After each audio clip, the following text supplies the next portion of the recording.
In 2017, industries and institutions continue to work together to perpetuate animal exploitation. As more and more people became aware of this, the corporations became desperate, peddling a phony narrative that further undermined the health of our planet and its people. This documentary highlights how these forces are starting to diminish and how the undeniable paradigm shift is shaping. We are putting pressure on a system, and the system will break.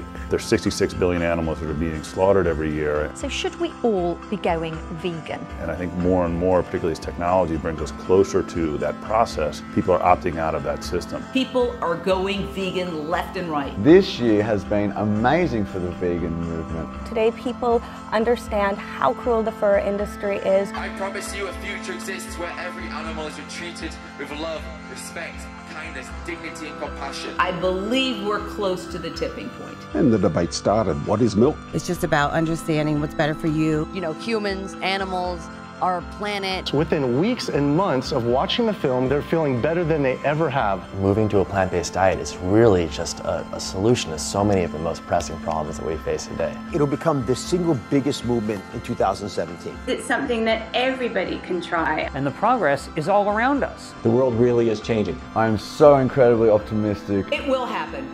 As Nelson Mandela said, it always seems impossible until it's done. The story begins with two people in January. One is Senator Tammy Baldwin in Wisconsin in the US. The other is Irish animal rights activist Sandra Higgins. It was a moment where two opposing ideas about the future of food took hold. Higgins launched a small billboard campaign against the dairy industry, which proved an extraordinary experiment, starting in Northern Ireland but quickly expanding worldwide. And by the end of the year, no one could have foreseen how it would play out. Vegan campaigners are free to brand British milk production as inhumane after a ruling by the advertising regulator. There was a campaign saying there's no such thing as humane milk, and they won. During my time on the farm, approximately about 2,300 babies will have been born over those 4 years. So that's 2,300 babies whose mothers were denied the right to feed their young. And that's something that haunts me to this day. Meanwhile, in the US, Senator Tammy Baldwin began a campaign against plant milk.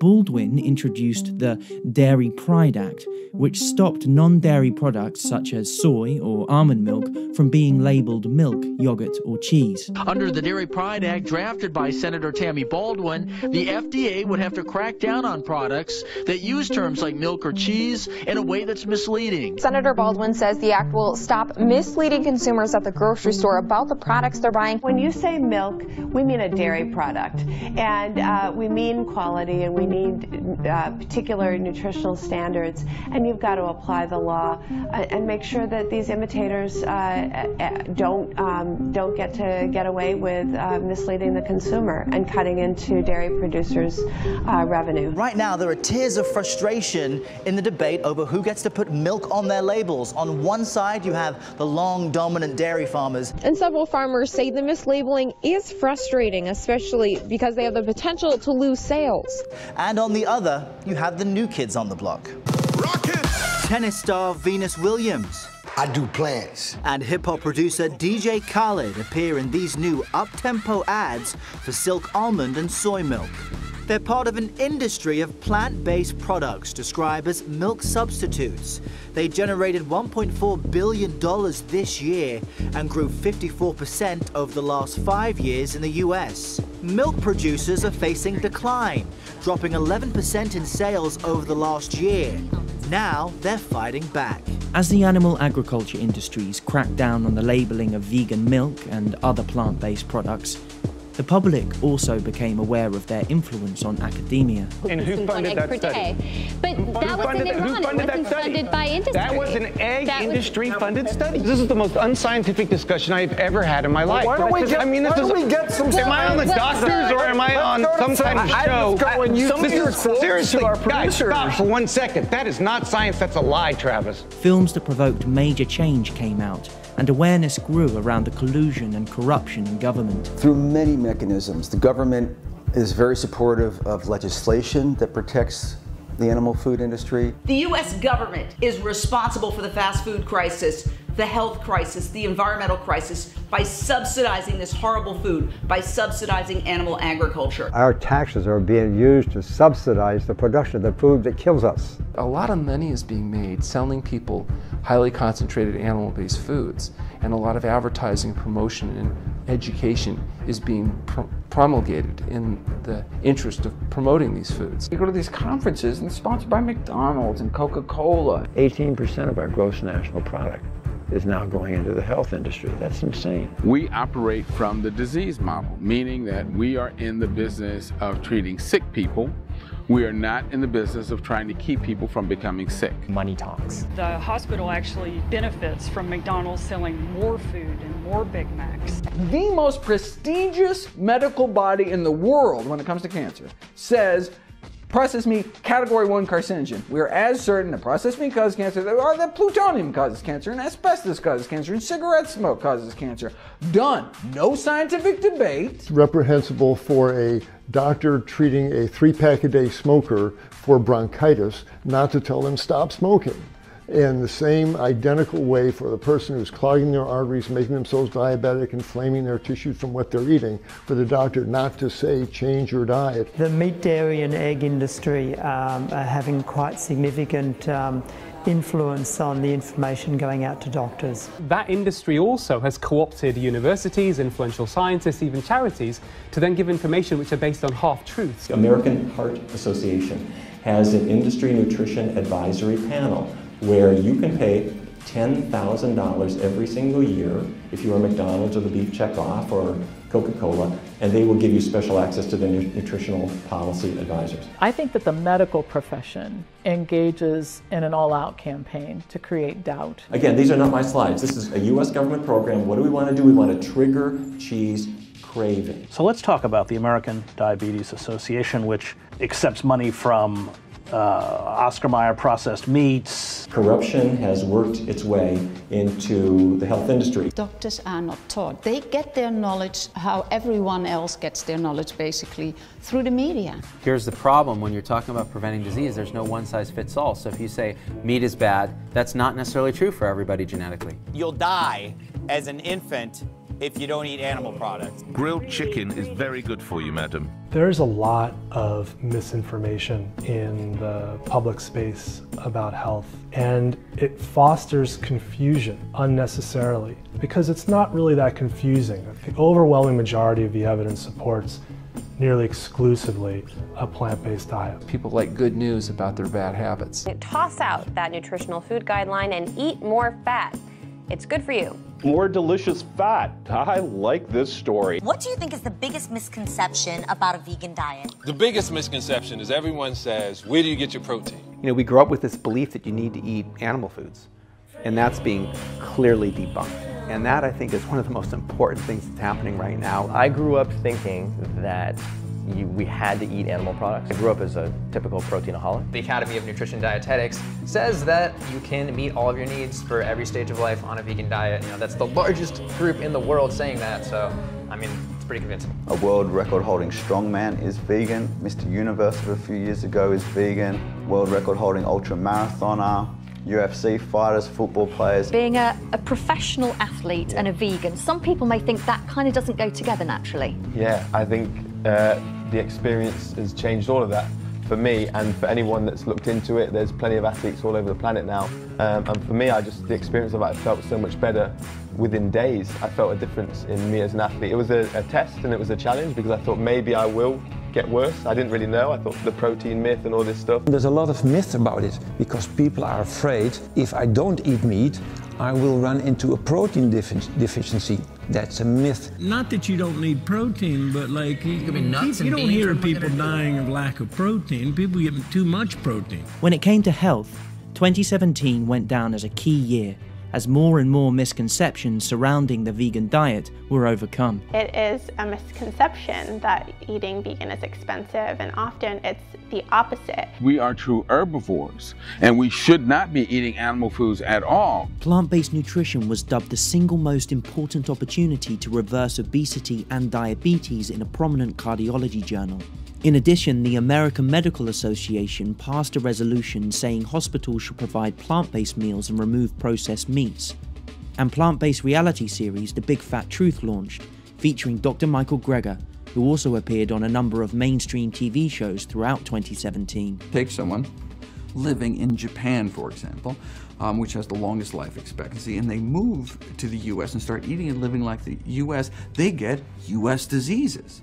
And similarly, if someone moves to Japan from the United States, and start eating and living like the Japanese, their rates of these chronic diseases plummets. So I just tried taking dairy out, and it started to help my acne, started clearing it up. The dairy industry does studies to try to show that dairy is safe for you or has some kind of benefit. Milk, cheese, and yogurt actually do not give rise to an increased risk of cardiovascular disease. Oh, there's no question. My profession has been far from noble in the way it has sacrificed its pursuit of the truth and scientific reality in exchange for money and baubles. The dairy industry would like you to believe that dairy foods are the best sources of calcium. That is simply a lie.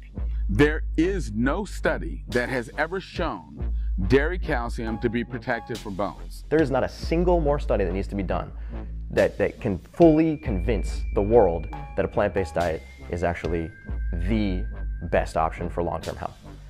It's a question of trying to convince people how to adopt that mindset. And I've had a long-term health condition, and I've seen a dramatic shift in my health in the last 12 days. And if you look at human health, not a 6-month period goes by without some report coming out that's making some connection between the animal protein that we consume and the levels at which we consume it and things like heart disease, diabetes, and cancer. If you go plant-based, you can basically opt out of becoming one of those statistics. When I say that there are a lot of studies linking meat to cancer, there are a lot of studies. What we found is that heart disease and diabetes were so changed by this diet that the evidence was overwhelming. It's clear that a whole foods, plant-based, low-fat diet is the best for overall health, treatment, disease prevention. It's the plant-based eater who's healthiest and who has the lowest risk for disease and who has the most robust health. We can eliminate chronic illness if we can get people to eat whole food, plant-based nutrition. It's the power of food. And then in 3 months, I'd lost 50 pounds, and to this day, those 50 pounds have stayed off, and I eat like a horse, eat a bunch of food, but it's all whole food, plant-based. We literally have patients crying tears of joy in our office. They feel so much better. After 5 months, the blockages in her heart were gone. It's recognized again by the American insurance industry that there's only 2 dietary plans that can reverse heart disease. There's no meat in those programs. They're plant-based programs. If that's all a plant-based diet could do, reverse the number 1 or 2 killer of men and women, shouldn't that kind of be the default diet to proven otherwise? And the fact that it can also prevent, arrest, and reverse other leading killers like type 2 diabetes and high blood pressure would seem to make the case for plant-based eating simply overwhelming. Aside from health, 2017 saw a breakthrough when it came to acknowledging the impact of animal agriculture on the environment. Well, as well as being cited for its health benefits, veganism is said to have positives on the planet. The United Nations has talked about how animal agriculture is one of the most significant contributors to the most serious environmental problems our planet faces. There's been a number of studies that have been done. The one that I have the most confidence in is the one that was done by Robert Goodland and Jeff Anang, both of whom were with the World Bank. So not exactly a left-leaning organization, an organization that often is at odds with the environmental community. But what these 2 scientists wanted to do was to understand what's truly driving the majority of emissions in the world. So they looked at livestock, and they came up with a number that said, it's 51% of greenhouse gas emissions can be attributed to livestock. One of the major contributing factors to global warming is industrial meat production. As people want to increase meat consumption, that in turn is spiking the growth of greenhouse emissions coming out of the agricultural sector. Factory farming is responsible for most of the air, water, land pollution that disproportionately affects our poor communities. The raising of meat causes more global warming than cars and planes put together. They say the #1 cause of global warming is the animals you eat. Many people don't know this, but animal agriculture contributes more to greenhouse gas emissions than all planes, trains, trucks, boats, and motorcycles combined. No, so it's I didn't worse know than that. all of transportation. Why do we rarely hear climate change campaigns targeting the animal agriculture industry? Let's follow the money. According to Open Secrets, the agribusiness industry spent nearly $33.5 million on lobbying so far in 2017 alone. That figure tripled by the end of the year. Meanwhile, a NASA-sponsored study showed that global methane emissions produced by livestock are 11% higher than estimates made last decade. And according to a report led by the Food Climate Research Network, based at the University of Oxford, switching to grass-fed meat does not benefit the environment any more than normal meat. Other articles also came out in several scientific journals, including in Nature and The Lancet, highlighting the deleterious environmental effects of animal agriculture. There was a recent study that came out this week that said that if everyone in the United States switched from eating beef to beans, we would actually meet our climate change goals immediately. It takes about 8 pounds of plant protein to produce 1 pound of animal protein. It's ultimately it's a very lazy way to get protein. Each and every one of us has the power to cut down on the consumption of meat eating. To feed the growing world population, is it necessary that consumers switch to a more plant-based diet? By choosing plants instead of animals, we require far fewer resources, less water, less fossil fuels, less land, which means that we don't need to cut down rainforests. We can let natural ecosystems grow. We can allow wildlife habitat to exist. It's shocking what's happening. There's never been any point in time like this. We're in the Holocene extinction. It's proven. It's extinction based on human impact. Our existence on this planet is only temporary, but the world that we leave behind will define the future and outlive us forever. A lot of people ask if people really can make a difference, and my answer is no. It's not that people can make a difference, it's that people do make a difference. Please consider my generation and future generations and know that we are worried about our future on this planet and we are looking to adults to help. I honestly feel like, well, when I was younger I knew I would change the world in some way. I would be part of a movement, and I didn't know what it was back then.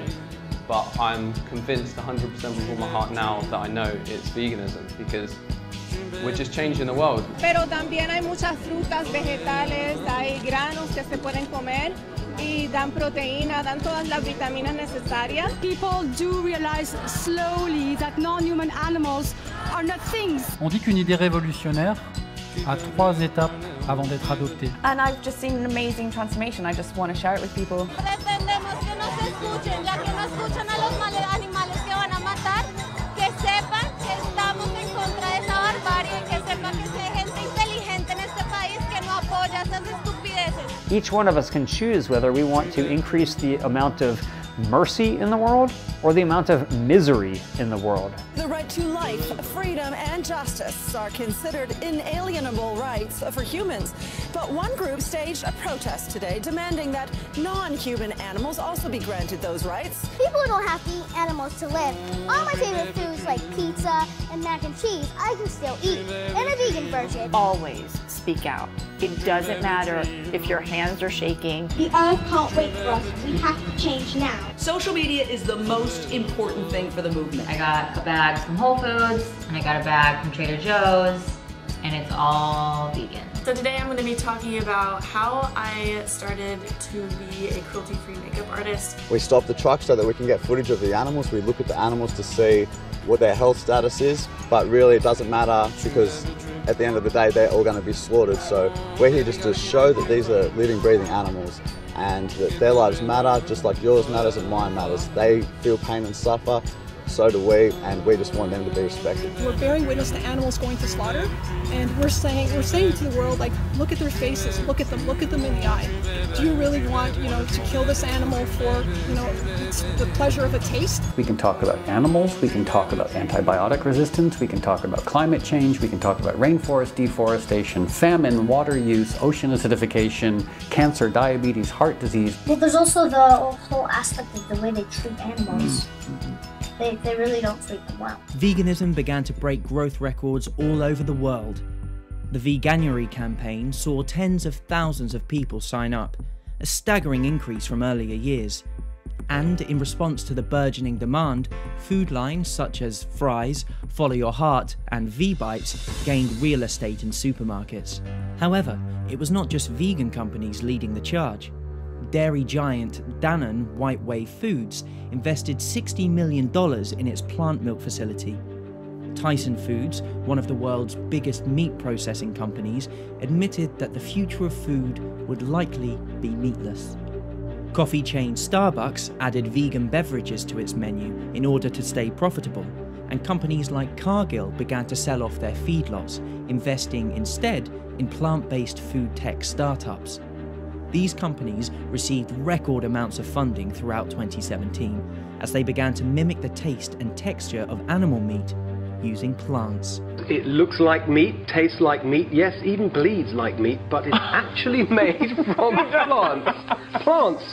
I'm enthusiastic about the incredible amount of money that's being pumped into the movement. If you look at what a couple of companies in Silicon Valley raised in terms of venture capital, that's more money than the whole animal rights movement combined. We've raised more than $100 million. Within 10 years, we certainly expect our investors to be able to get their money back. I gotta say, it's good. It even oozes like grease. It bleeds on the grill a little bit. So if it's made out of peas, what's the grease made out of? Well, it's plant-based grease too. We're taking plant material and we're running it through a process of heating, cooling, and pressure that stitches together the protein that's present in plants in a format that's very similar to how it's present in muscle or meat. And so we're essentially taking the animal out of the process. You say it's possible for meat lovers to move the plant protein and not miss anything. Yes. Impossible Foods' plan is to invent new choices for people around the world that satisfy their taste for delicious meat. This offers a huge opportunity for entrepreneurs, businesses, scientists. BurgerFi, it's a chain with more than 100 locations across the country. They're going to start offering a plant-based burger that they say actually looks and tastes like the real deal. Oh my God.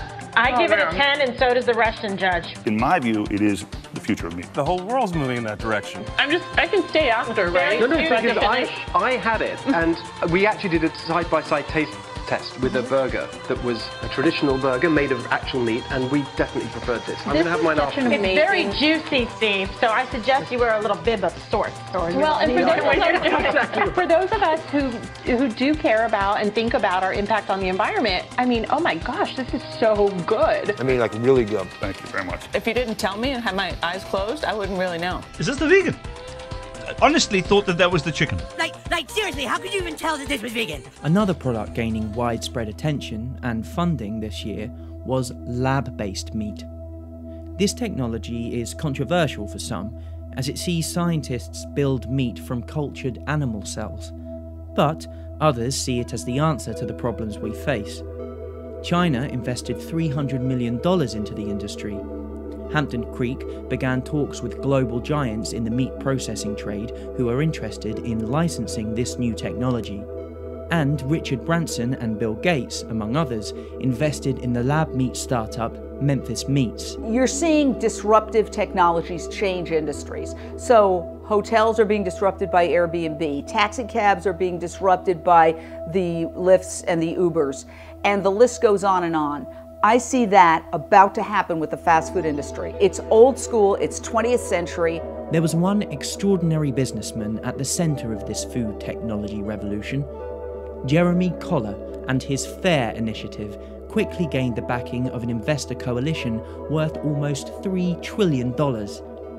This powerful group of disruptors not only invested vast quantities of wealth into the meat replacement sector, but also applied pressure on the 16 leading food companies, including Tesco, Walmart, and Target, to switch from animal-based protein to plant-based protein.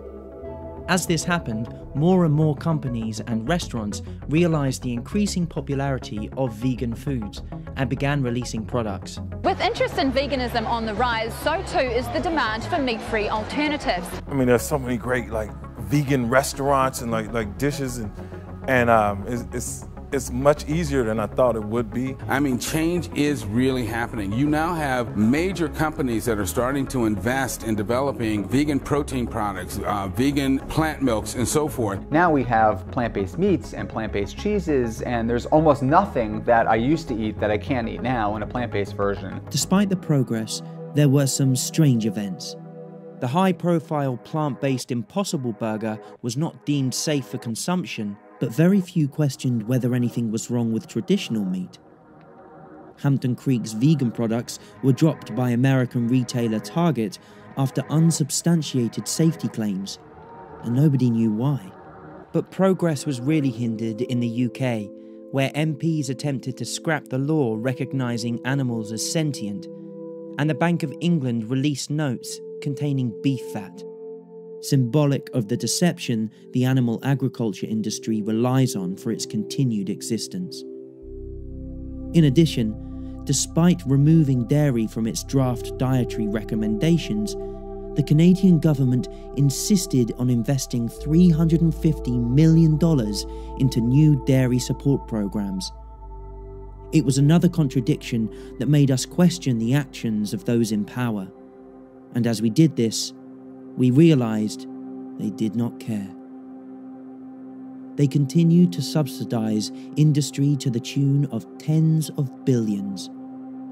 The flaws in their system became more obvious to the world, and revelations came to light about animal abuse. This is the captive bolt gun. Collusion between industries. The investigation revealed that some factories had been bribing inspectors and politicians. And the antibiotic resistance crisis. Use of antibiotics in livestock can lead to unhealthy, even dangerous outcomes. Antibiotics are losing their efficacy because of their mass use in industrial meat production. 80% of all antibiotics in the US are used on factory farms. Leading to a major medical crisis. Using antibiotics and misusing them just to make animals get fatter, or so you can cram more together and have more stressful conditions and feed them worse diets is the worst way to be using these incredibly important drugs. Most animals raised for food in the United States are grown inside giant industrial buildings called factory farms. For the first time ever, we have compiled drone footage of these facilities across America. If something is considered standard agricultural practice, it is exempt from cruelty prosecution. It is that loophole that allows pigs to be slammed into the ground head first, for pigs to be castrated and have their tails cut off without pain relief, chickens to have their beaks cut off, animals to be crammed in cages on factory farms. In 1992, 30% of pigs were kept on a factory farm in the US. By 2016, it was over 97%. Now let's face it, this is not an industry. It's an atrocity. It's like any pictures of animals cooped up. You don't want them to be like that. You want them to be free in a field. They have a war waged against them. The animal rights campaigners claim conditions there are appalling. There are many alarming revelations. In these concentrated animal feeding operations, crowded, stressed, standing around on their own feces. When we consume, what's called meat, this is the body of a living, feeling individual who wanted to live. So this is not just some personal choice. And at the slaughterhouse, they will be shot in the head with a bolt gun, which will fire a bolt through their skull to pierce their brain, and they call that humane slaughter. The conditions that these animals live in are absolutely horrendous. The crises were piling up, but the mainstream media would continue to peddle a false narrative, helping the world's most powerful industry instead of challenging it. A recent survey has shown a worrying trend among young people under 25 for dairy-free diets. My son only eats chicken fingers. I wear leather. That you are lacking in nutrients your body needs. Almond milk and soy milk seem to be okay. Dairy's better. The mainstream media will never tell our story because the advertisers are the meat, dairy, and pharmaceutical industries. Those industries stand to lose big if America and the world goes plant-based.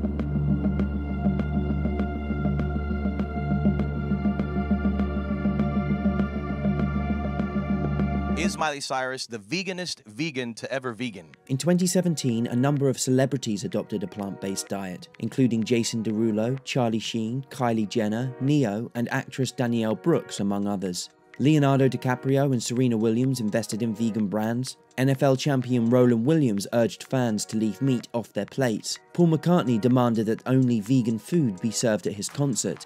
David Attenborough ditched meat.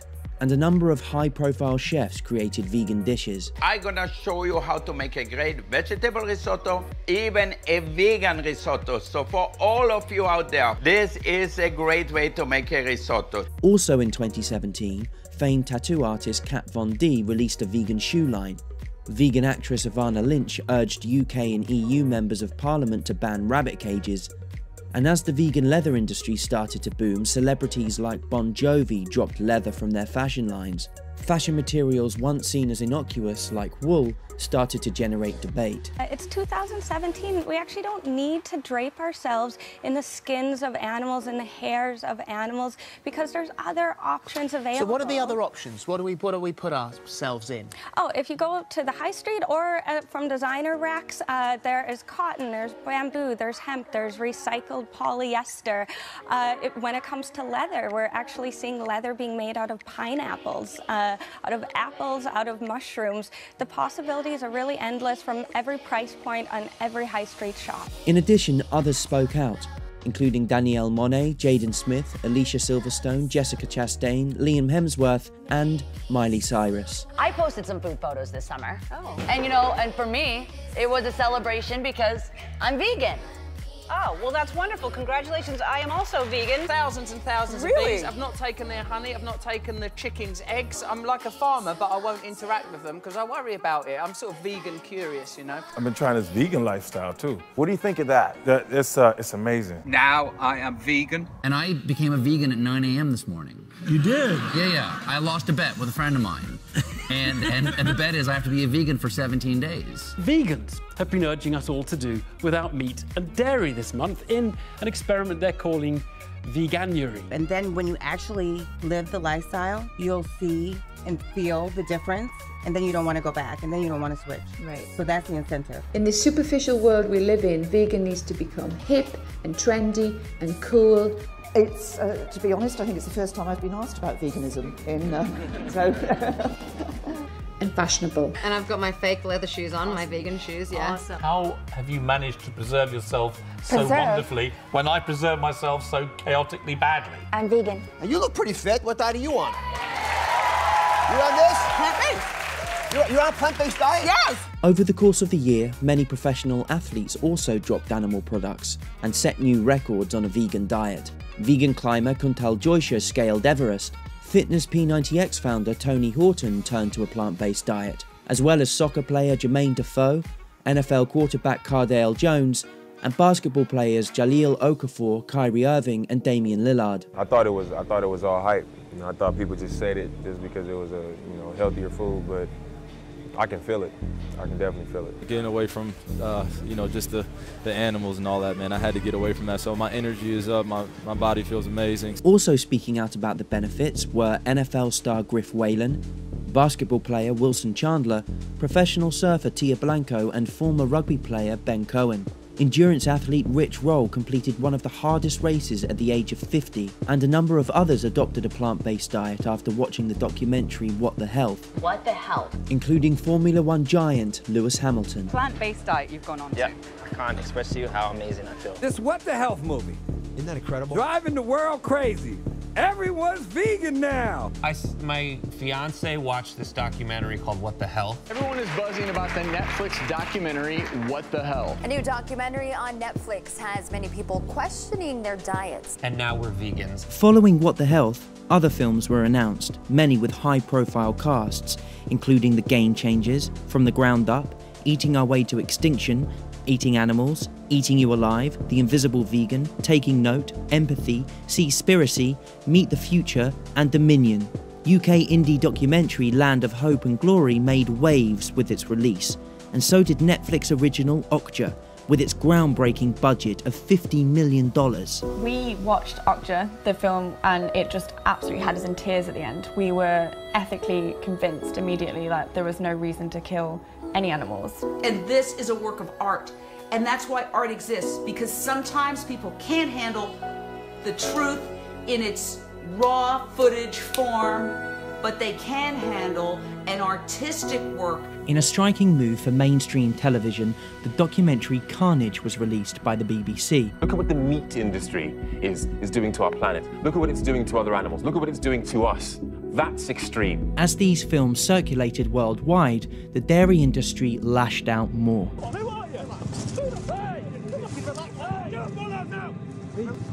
Just go. Okay. The dairy crisis is still putting many farmers under intense pressure. Peaceful protest. Go out there on the footpath where you belong. Once a sideshow in the animal rights struggle, the dairy industry became, in 2017, a key and central battle, and one the industry was losing. While dairy producers' profits plunged, research firm packaged facts predicted that the dairy-free market would be worth $28 billion in the next 2 years, a staggering growth from only $6 billion last year. Industry leaders admitted the dairy sector is facing an existential threat from vegan campaigning at a recent industry summit.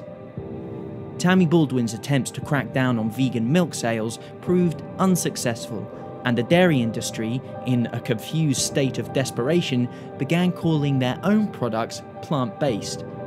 In addition, thanks to Sandra Higgins' tireless defence of her poster message, the Advertising Standards Authority in the UK ruled that you can legally state that humane milk is a myth. The idea that my pleasure or my taste or anybody's pleasure or taste is worth more than the entire life of somebody else is ludicrous, and it's immoral. Towards the end of the year, Plant-Based News' World Plant Milk Day was launched, and the dairy industry began its own counter hashtag. I'm Abby Reader, and I'm proud to be a dairy farmer. We're the Evans family, and we are proud of dairy. Proud of Dairy achieved only a handful of submissions, while World Plant Milk Day trended all day. The fate of the two hashtags a fitting metaphor for the competing forces, and a sign of increasing awareness. And I'll tell you what, there's nothing happy about the dairy industry. Calves that are born into this industry, particularly the male calves, are considered wastage. The calves are taken from their mothers a few hours after birth to be slaughtered and processed. And we warn this report may distress some viewers. Conditions on 2 Invercargill dairy farms have been described as catastrophic. So we have this rampant sexual abuse. A cow has to become pregnant in order to produce milk, and that they become these baby-making machines. We've done investigations at so many dairy factory farms across the country and have documented mother cows bellowing for days. All the cruelty in the dairy industry, the forced impregnation, the separating babies from their mothers, the slaughtering of the baby animals, the killing of the mothers as well, and the exploitation of their reproductive system, all of this cruelty and violence and oppression. And what's it for? Just so we can have a little bit of cow's milk in our cereal, so we can make a piece of cheese to fit with all the other ingredients on our sandwich. It's not about respecting me as a vegan. It's about respecting the life of somebody who feels like me, someone who's capable of the same physical feelings that I have. I'd like all people to look at the fundamental core of ethics and morality, which is treat others the way you want to be treated.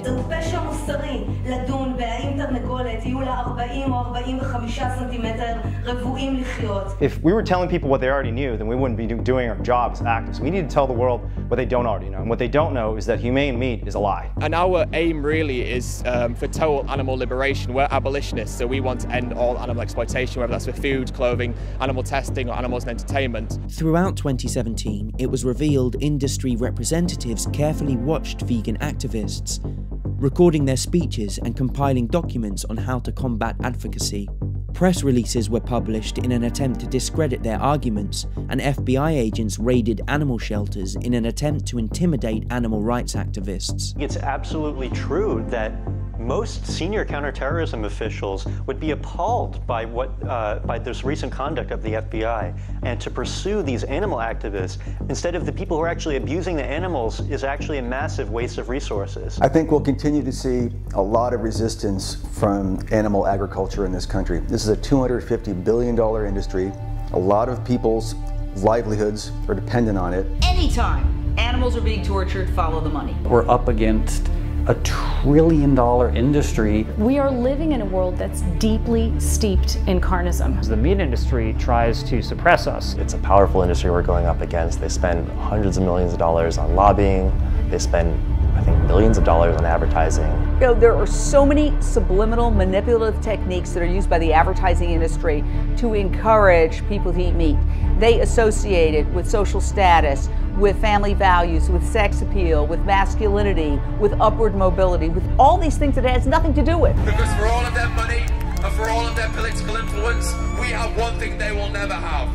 We have the truth. Disproportion between that little bit of extra pleasure you might get from eating meat and the phenomenal amount of destruction required to produce it should surely commend it to anyone as a stupid thing to do. If you spent 1 minute in their shoes, if you knew what that was like, I know you wouldn't do it. Just look into the eyes of an animal who's suffering, who's about to be brutalized and torn to pieces on the slaughter line. And stuffed with all kinds of carcinogens, the growth hormones, the steroids, the Prozac, the antibiotics, stuffed with that shit. In every movement in history, movements have grown and changed the world when people have the confidence to speak truth to power. You really can't be an environmentalist and not be vegan. You really can't be a feminist and not be vegan. And if you look at human history, there have been a number of institutions and behaviors that we now look back on and are appalled by. If you look at everybody in the history of making a change in the world, they were verbally and in much earlier times physically abused. The suffragists who were fighting for the women's right to vote, they were seen as hysterical, anti-males, you know, and it's a way of shooting the messenger. If you shoot the messenger, you don't have to take seriously the implications of their message. 100 billion animals made to be born into suffering to destroy our planet and to be the worst karmic disaster in the history of the world, reenacted every year, is unconscious behavior. Animals can't speak for themselves. They're so defenseless, and they're the most innocent, vulnerable beings on Earth. And I think at some point we're going to be looking back on today and saying, how could we have supported the system that was so harmful? And it's really basically habits. We're creatures of habit. We're also social animals. So if everybody around us is doing something, we start doing it, often without thinking about it. It's blatantly obvious now that we do not need to consume animals to be healthy. We'll be far healthier without them. She got her life back.